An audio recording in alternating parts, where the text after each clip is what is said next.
What's going on, guys? Pernell with Busted Nuts RC, and like I said on my previous video, we're gonna talk about the Team Associated RB10 two-wheel drive 10-scale buggies. Here they are. I got two of these for my kids so they could get started in the hobby, and I think it's kind of like the perfect platform. We didn't want to go with 8 scale, definitely no nitro for them yet. Other way I'll be tuning all 3 engines at the same time, and I don't know, too much noise for the neighbors as well. So anyway, we got 2 RB10s. They're pretty good buggies. Let's go with the technical stuff. These are brushless, 2-wheel drive, rear mounted engine, motor all the way in the back, which makes it pretty oversteery. And they slam pretty hard on the floor when you jump. Even on very low jumps, these guys like to bottom out pretty hard. So you're gonna have to be looking at that suspension like out of the box and start tweaking things. Preload and shock fluid, definitely. Shock placement, I don't know. But yeah, they come with a Reedy brushless motor, Reedy ESC with a fan. I don't know what servo is that, but it seems to be okay. It does sound pretty geary, but it sounds good. It works good, I'm sorry. There you have them. I like them, they're pretty tough. As you can see, we already abused these ones a little bit. Look at that shock tower. These have been landing upside down more than on their wheels. But they're alive. They've been crashing hard on concrete walls, on real cars and whatnot. They have decent tires. They're on the hard side, I guess. They're trying to go for durability here instead of grip, so that's okay. Transmitter, nothing to write home about, just a ready to run transmitter. They work okay. These are 2S and 3S capable, so we're running them in 2S so far. They're pretty quick. I don't even know they can handle 3S with these tires. It'll probably be a lot of fun, but not a lot of grip. Run time on the batteries we got has been high. It's been about 2 hours, so that's a lot of, play time if you think about it. They don't seem to overheat or anything, and we're in Phoenix and the heat has been really intense. So far no issues, like 2 hours straight of playing. These are the batteries we got, in case you were wondering. I don't even know, they're like gold dot, I don't even know, but 2 of these on Amazon for like $35. You just need a LiPo charger, and you're gonna need 4 double A's for your transmitter. So that's all you need to get them running. These are Team Associated ready to run 2-wheel drive buggies. They remind me of the RC10 B4s. They're pretty similar, I think. It's a good platform. They're quick, they're fun, they're agile. They just had a couple flaws out of the box, or issues out of the box, if you will. The transmitters were not talking to the receivers on either car. I don't know what's up with that, so I had to bind them, no big deal, but there's that. And then my other complaint will be the suspension. I don't know what happened there. Out of the box, the suspension was incredibly soft. So they bottom out pretty hard. Like even like 1 foot jumps, they hit the floor pretty hard. Let's go ahead and watch some videos. Okay, we have one with the body off. You can see the ESC, your servo. He's showing us the body, and I had to fix the antenna.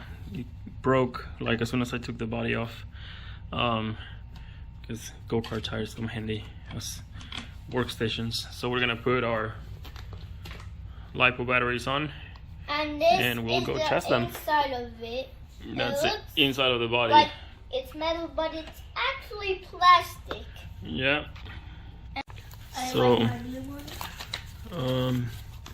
yeah, I think we have an owner's manual, some tools. These are to adjust the shocks. Radio manual, and the owner's manual, which is actually, it's kind of big. Good.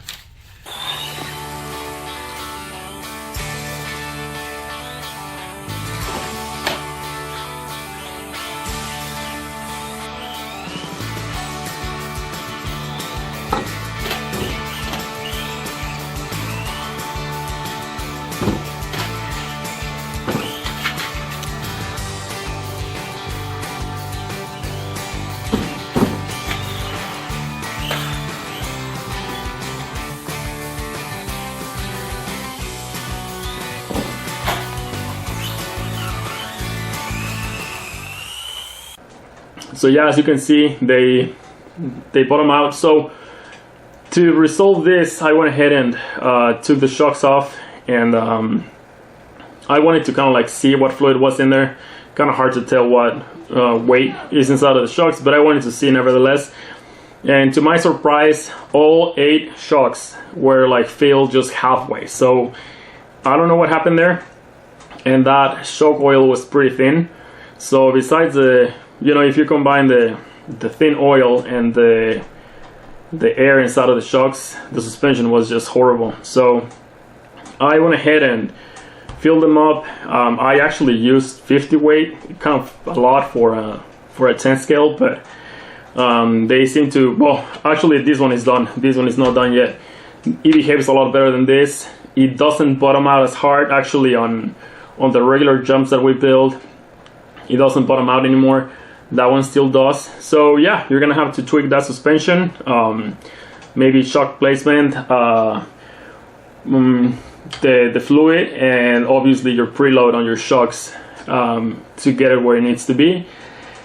And that's it. I mean, they're pretty good. You're looking at 335 mostly everywhere. That's what they're selling for, 335 plus tax, free shipping. However, there's I think at least one place that is selling this for like $293 or $295. That is Liquid RC. You're welcome. So yeah, I think the price point is good for entry level, ready to run carpet cleaner. So I like him. There's really no complaints other than what I talked about. Definitely something good if you want to get in the hobby, your kids want to get in the hobby. So yeah, go ahead and buy one if you were thinking about it. I personally went with an old RC10. When the kids started playing with this, I realized I wanted to play with them, and all I have is 8 scale nitros. So I got an RC10, an old one, a B5, and we have a blast. It is great to be sitting out there with the kids. So yeah, go ahead and give them a try. Aside from this, guys, oh, I forgot to mention. So these are the boxes that they came in. You're gonna get an owner's manual. You're gonna get some little tools like a wrench and some Allen keys, and that's about it. No decals, no nothing. But you get a lot of info. Support is pretty good. You can go to almost any website that sells RC stuff, and you can get replacement parts and upgrades. I don't know how many upgrades they have. I think they have some springs. Obviously, they have a sway bar system for the rear. Tires and little things like that. I'm not sure, but there's definitely upgrades, and there's a lot of support online. So that is good. You don't want to get a car that if it breaks, it's going to be a nightmare to get parts for. So there's that. And anyway, so I think that's it with the RB10. I hope you guys like that. And from here on, I think we're just going to keep doing nitro for now. We're going to do the 2 other nitro truggies that I see on the market. Is just the Lossy and the Kyosho. I don't think there's any other ready to run 8 scale nitro truggies available. And after those 2, we're gonna jump into nitro buggies, 8 scale, most likely ready to run for now. And we are going to review the new Nova engine. As soon as I can get my hands on one of those, we'll review the new Nova engine, which is Nova Rossi. So yeah, we'll go from there, and if we hit maybe 500 subscribers, I'll go ahead and do a giveaway. You can get a, I don't know, you tell me what you guys want. Race engine, maybe a ready to run buggy, a nitro buggy, a nitro truggy. I don't know. Just let me know what you think. Any suggestions, criticism, anything you want to know or tell me, just put it in the comments. Don't forget to like and subscribe. And thank you. I'll see you guys next time.